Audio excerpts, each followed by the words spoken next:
Selamat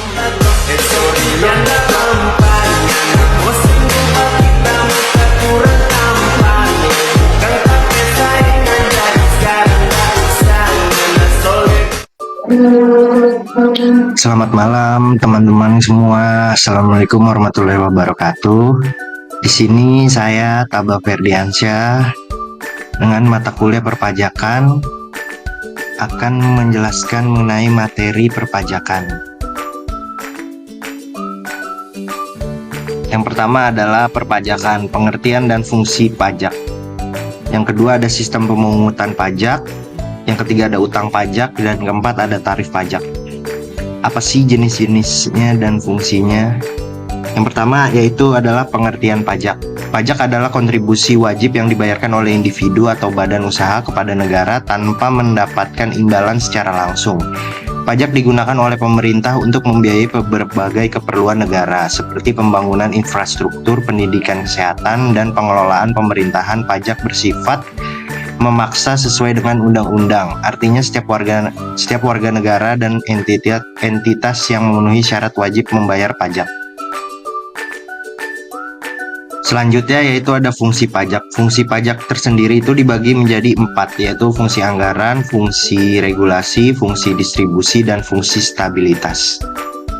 Mari kita bilas satu-satu ya. Yang pertama yaitu adalah fungsi anggaran. Pajak menjadi sumber pendapatan utama negara yang digunakan untuk membiayai pengeluaran negara seperti belanja pegawai, pembangunan infrastruktur, dan program kesejahteraan sosial. Yang kedua, fungsi regulasi. Pajak berfungsi sebagai alat untuk mengatur kebijakan ekonomi dan sosial, seperti pembatasan konsumsi barang-barang tertentu yang dianggap merugikan kesehatan atau lingkungan. Contoh cukai rokok. Selanjutnya, fungsi distribusi. Pajak membantu dalam mendistribusikan kembali pendapatan agar tercipta keadilan sosial. Pajak digunakan untuk membiayai program-program sosial diperuntukkan bagi golongan masyarakat berpenghasilan rendah. Yang keempat, fungsi stabilitas. Pajak juga digunakan untuk menstabilkan perekonomian, terutama dalam mengatasi inflasi dan deflasi melalui kebijakan fiskal.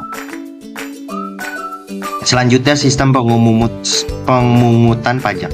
Terdapat beberapa sistem pemungutan pajak yang digunakan oleh negara, antara lain self-assessment system, yaitu wajib pajak diberikan kepercayaan untuk menghitung, melaporkan, dan membayar pajak sendiri berdasarkan peraturan yang berlaku. Pemerintah kemudian melakukan pengawasan. Yang kedua ada official assessment system. Sistem ini memberikan kewenangan kepada pemerintah atau fiskus untuk menghitung dan menetapkan besarnya pajak yang harus dibayar oleh wajib pajak.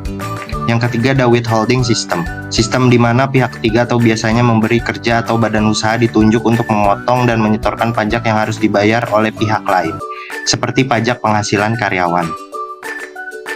Selanjutnya ada utang pajak. Utang pajak adalah kewajiban pajak yang harus dibayarkan oleh wajib pajak kepada pemerintah berdasarkan ketentuan perpajakan yang berlaku. Utang pajak muncul ketika wajib pajak belum membayar pajak yang telah jatuh tempo. Jika tidak dilunasi, utang pajak bisa menjadi beban tambahan karena dikenakan sanksi administrasi atau bunga keterlambatan. Selanjutnya ada tarif pajak. Tarif pajak adalah persentase atau jumlah tertentu yang dikenakan atas dasar penghasilan, kekayaan, atau transaksi tertentu yang harus dibayarkan sebagai pajak. Tarif pajak dapat dibedakan menjadi 4, yaitu ada tarif progresif. Tarif pajak meningkat seiring dengan bertambahnya objek pajak, misalnya penghasilan yang lebih tinggi dikenakan pajak yang lebih besar. Kedua ada tarif proporsional. Tarif pajak yang tetap berapapun besarnya objek pajak, misalnya pajak yang dikenakan sama presentasinya untuk semua wajib pajak.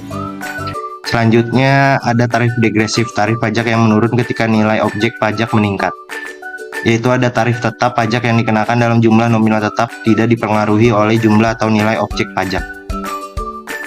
Kesimpulan pajak. Fungsi pajak adalah membiayai pengeluaran-pengeluaran. Manfaat pajak digunakan untuk melakukan pembangunan hingga membayar gaji pegawai negeri. Membayar pajak tidak mendapatkan imbalan secara langsung, di mana uang yang dikumpulkan dari pajak adalah digunakan untuk keperluan negara bagi sebesar-besarnya kemakmuran rakyat.